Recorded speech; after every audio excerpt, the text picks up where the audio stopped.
옹달샘 처녀. 옛날 어느 깊은 산골 마을에는 맑고 깨끗한 옹달샘이 있었습니다. 그 샘은 늘 시원한 물이 가득 차 있었고, 마을 사람들은 아침마다 그곳에서 물을 길어다 사용하곤 했습니다. 그 마을에는 한 처녀가 살고 있었습니다. 이름은 소혜였지요. 소혜는 어질고 다정한 성품을 지녔으며 얼굴도 곱고 단정하여 마을 사람들에게 사랑받는 처녀였습니다. 그녀는 홀어머니를 모시고 살며 매일 아침이면 옹달샘에 나가 물을 길어오곤 했습니다. 그런데 어느 날 소혜가 평소처럼 옹달샘에 나가 물을 깃고 있을 때였습니다. 갑자기 숲길에서 한 사내가 다가오는 것이 보였습니다. 그는 단정한 도포를 입고 있었으며 기품 있는 모습으로 마치 양반집 자제처럼 보였습니다. 그는 바로 한양에서 온 정승댁의 아들 이현이었습니다. 이현은 학문을 닫고 과거 시험을 준비하는 선비로 잠시 이곳 외가에서 머물고 있던 중이었습니다. 소혜는 그를 힐끗 바라보았지만 곧 다시 자신의 물동이에 물을 깃는 데 집중하였습니다. 그러나 이현은 우연히 그녀의 모습에 시선을 빼앗기고 말았습니다. 그녀는 햇살 아래 빛나는 검은 머리칼을 길게 따내리고 있었으며 맑은 눈동자로 샘물을 들여다보고 있었습니다. 이현은 조심스럽게 다가가 말을 건넸습니다. 아가씨, 이 샘의 물이 그렇게도 맑은가요? 소혜는 깜짝 놀라며 고개를 들었습니다. 네, 선비님, 이 옹달샘은 예로부터 마을 사람들에게 귀한 물이 되어주고 있답니다. 아주 시원하고 깨끗한 물이지요. 이현은 미소를 지으며 대답했습니다. 그렇다면 저도 한 모금 마셔볼 수 있겠습니까? 소혜는 부끄러운 듯 고개를 끄덕이며 조심스럽게 바가지에 물을 떠서 건넸습니다. 이현은 물을 한 모금 마신 뒤 감탄하며 말했습니다. 정말 시원하고 맛이 좋군요. 아가씨께서 매일 이 물을 길어 가신다면 이 물처럼 맑은 마음을 지닌 분이실 듯합니다. 소혜는 얼굴이 붉어졌지만 공손하게 고개를 숙였습니다. 그날 이후 이현은 자꾸만 옹달샘으로 발길을 돌리게 되었습니다. 그리고 소혜 역시 매일 아침 그곳에서 이현을 만나는 것이 기다려졌습니다. 두 사람은 샘가에서 조용히 이야기를 나누며 점점 가까워졌고 서로를 향한 마음이 커져갔습니다.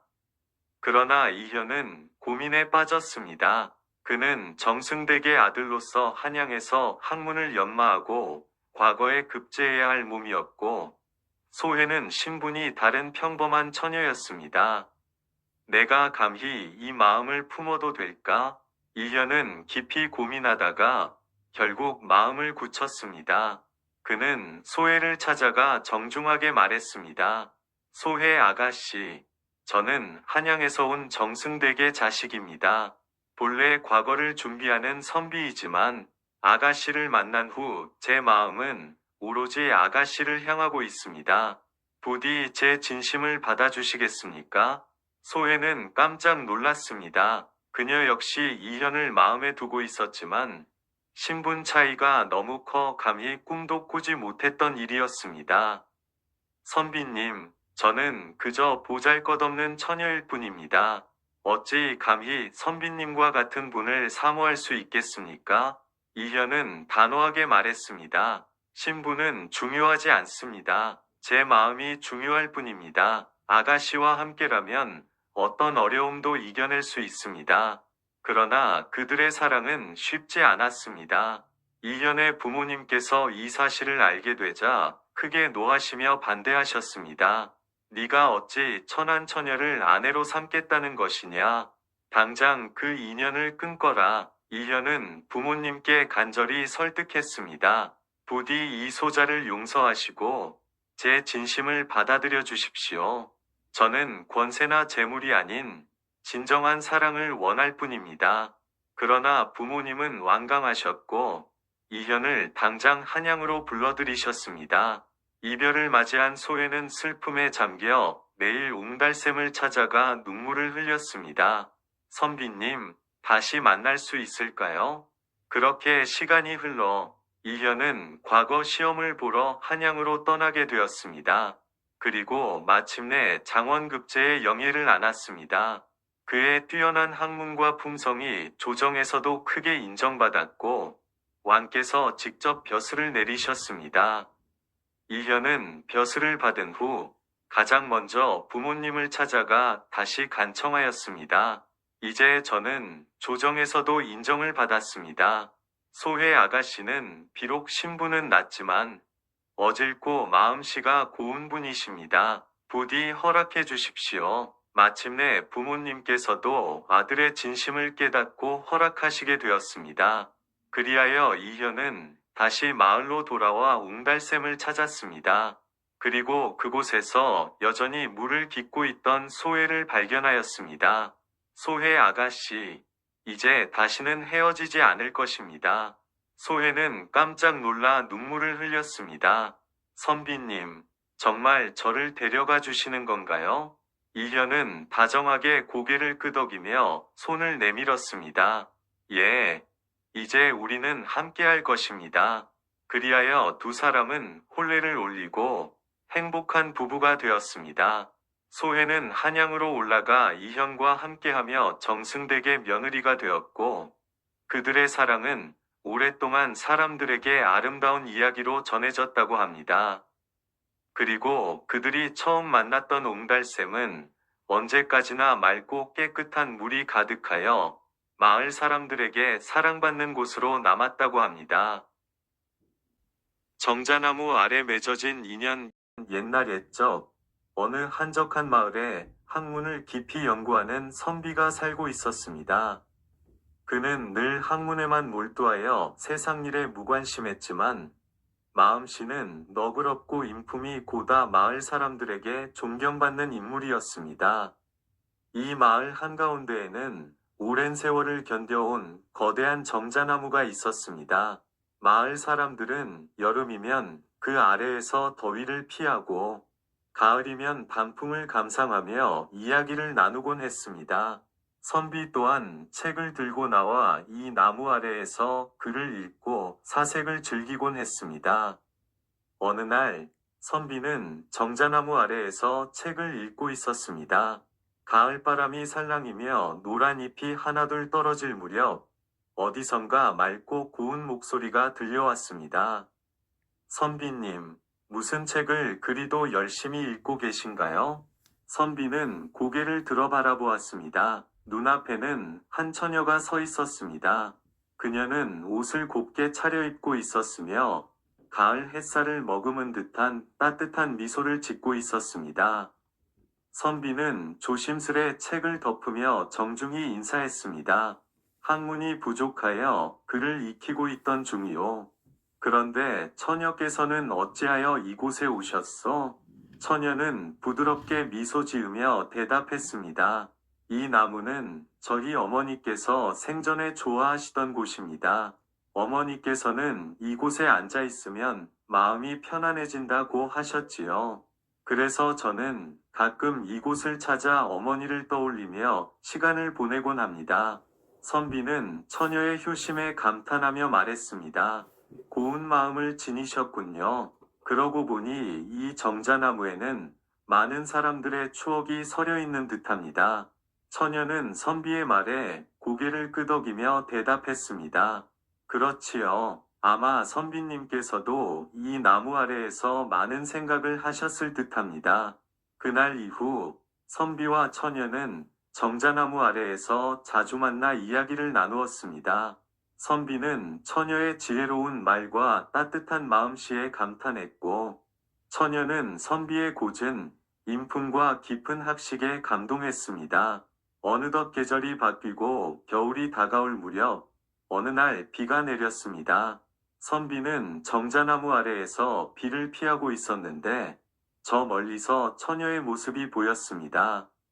이런 날씨에 왜 나오셨어? 선비는 걱정스러운 얼굴로 물었습니다. 처녀는 빙그레 미소를 지으며 말하였습니다. 선비님이 이곳에 계실 줄 알았습니다. 혹시라도 비를 맞으실까 염려되어 우비를 가져왔지요. 선비는 그 정성에 마음이 따뜻해졌습니다. 고맙소. 이런 배려를 받으니 몸뿐만 아니라 마음까지 따뜻해지는 듯하오. 처녀는 조용히 말했습니다. 선비님께서 제게 글을 가르쳐 주셨듯이 저도 선비님께 작은 도움을 드리고 싶었습니다. 선비는 처녀를 바라보며 진심을 담아 말했습니다. 처녀께서는 제게 책보다 더 귀한 것을 가르쳐 주셨어. 처녀는 눈을 동그랗게 뜨며 물었습니다. 그게 무엇인가요? 선비는 잠시 생각하다가 조용히 말했습니다. 사람의 정의요. 그 말에 처녀의 얼굴이 붉어졌고 두 사람은 비 내리는 정자나무 아래에서 한참을 바라보며 미소 지었습니다. 하지만 두 사람의 인연은 순탄치 않았습니다. 선비의 집안에서는 그를 일찍이 혼인시키려 하였고, 처녀 또한 집안 사정으로 인해 다른 곳으로 떠나야 했습니다. 떠나는 날, 처녀는 마지막으로 정자나무를 찾아왔습니다. 선비도 그 사실을 알고 있었습니다. 이렇게 떠나야만 하오? 선비의 목소리에는 애틋함이 배어 있었습니다. 처녀는 눈물을 참으며 대답했습니다. 저도 원치 않지만 부모님의 뜻을 거스를 수 없습니다. 선비는 안타까운 마음을 억누르며 정자나무를 바라보았습니다. 이 나무는 우리가 함께한 시간을 기억하고 있을 것이오. 혹여 우리가 다시 만나게 된다면 그때도 이곳에서 서로를 기다릴 것이오. 처녀는 그 말을 가슴에 새기며 떠나갔습니다. 세월이 흐르고 선비는 과거에 급제하여 높은 벼슬에 올랐습니다. 하지만 그의 마음 한편에는 늘 정자나무 아래에서의 기억이 남아 있었습니다. 그러던 어느 날 마을로 돌아온 선비는 정자나무 아래에서 낯익은 여인을 발견했습니다. 바로 그 처녀였습니다. 두 사람은 서로를 바라보며 눈물을 흘렸습니다. 기다렸소. 처녀는 떨리는 목소리로 대답했습니다. 저도요. 그렇게 두 사람은 다시 만나 정자나무 아래에서 평생을 함께하기로 서약하였고, 마침내 혼인을 올려 서로를 끝까지 아끼며 살아갔다고 합니다. 그 정자나무는 이후로도 마을 사람들에게 인연을 맺어주는 나무로 불리며 오래도록 사랑받았다고 합니다. 여우색시. 옛날 옛적 깊은 산속 고즈넉한 마을에 한 선비가 살고 있었습니다. 선비는 학문을 좋아하고 예의가 바르며 늘 남을 배려하는 마음씨 고운 사람이었습니다. 하루는 선비가 산길을 따라 과거 시험을 보러 가던 중이었습니다. 해가 저물 무렵 어두운 숲속에서 어디선가 흐느끼는 소리가 들려왔습니다. 누가 그리 애처롭게 우는 것인가? 선비는 소리가 나는 쪽으로 발걸음을 옮겼습니다. 그러자 큰 나무 아래에서 한 처녀가 울고 있었습니다. 그녀는 곱게 빗은 머리를 단정히 틀어 올리고 옥색 치마와 고운 저고리를 입고 있었습니다. 하지만 얼굴에는 슬픔이 가득하여 눈물이 볼을 타고 흘러내리고 있었습니다. 선비는 조심스레 다가가 공손히 물었습니다. 소녀여, 이 깊은 산속에서 어찌하여 이리도 슬피 울고 있는 것이오? 처녀는 눈물을 닦으며 대답했습니다. 저는 부모님을 여의고 위지할 곳 없는 처지입니다. 산길을 지나던 중 길을 잃고 말았습니다. 날이 저물어 어디로 가야 할지 모르겠어요. 선비는 그녀가 딱하게 여겨 정중히 말했습니다. 이 어두운 숲속에서 홀로 두는 것은 염려스럽소. 마침 제가 가는 길에 작은 주막이 있으니 그곳까지 함께 가서 하룻밤 묵으시지요. 처녀는 고개를 숙이며 감사를 표했고 둘은 함께 길을 나섰습니다. 선비는 길을 걸으며 조심스럽게 물었습니다. 실례가 되지 않는다면 성함을 여쭈어도 되겠소? 처녀는 살짝 미소를 지으며 대답했습니다.